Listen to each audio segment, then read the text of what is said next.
TV 24 news ವಾಹಿನಿಗೆ ಸ್ವಾಗತ. ಹಾನಗಲ್ ತಾಲೂಕಿನ ಬೆಳವತ್ತಿ ಗ್ರಾಮದ ರೈತರೊಬ್ಬರ ತೋಟದ ಮನೆಯಲ್ಲಿ ಬೆಳಗಿನ ಜಾವ 3 ಗಂಟೆ ಸುಮಾರಿಗೆ ಚಿರತೆ ಕಾಣಿಸಿಕೊಂಡಿದೆ. ಹೌದು, ಹಾನಗಲ್ ತಾಲೂಕಿನ ಇನಾಂ ಯಾಮನಗೊಬ್ಬ ಗ್ರಾಮದ ಗದುಕಯ್ಯ ಹಿರಿಮಟ್ಟಿ ಎಂಬುವರಿಗೆ ಸೇರಿದ ತಾಲೂಕಿನ ಬೆಳವತ್ತಿ ಗ್ರಾಮದಲ್ಲಿನ ತೋಟದ ಮನೆ ಇದಾಗಿದೆ. ಮಂಗಳವಾರ ತಡರಾತ್ರಿ ಬೆಳಗಿನ ಜಾವ 3 ಗಂಟೆ ಸುಮಾರಿಗೆ ಚಿರತೆಯೊಂದು ಸಾಕು ನಾಯಿಯನ್ನ ಬೆನ್ನಟ್ಟಿಕೊಂಡು ಹಿಡಿಯಲು ಯತ್ನಿಸಿದ ದೃಶ್ಯ ತೋಟದ ಮನೆಯಲ್ಲಿ ಅಳವಡಿಸಿದ ಸಿಸಿಟಿವಿ ಕ್ಯಾಮೆರಾದಲ್ಲಿ ಸೆರೆಯಾಗಿದೆ.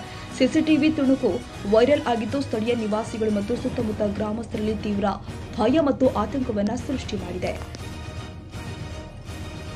ಕನ್ನಡಿಗರ ಮೆಚ್ಚಿನ ನಿಮ್ಮ ಟಿವಿ 24 ಕನ್ನಡ ನ್ಯೂಸ್ ವಾಹಿನಿ ಇದೀಗ ಟಿವಿಯಲ್ಲಿ ಲಭ್ಯ.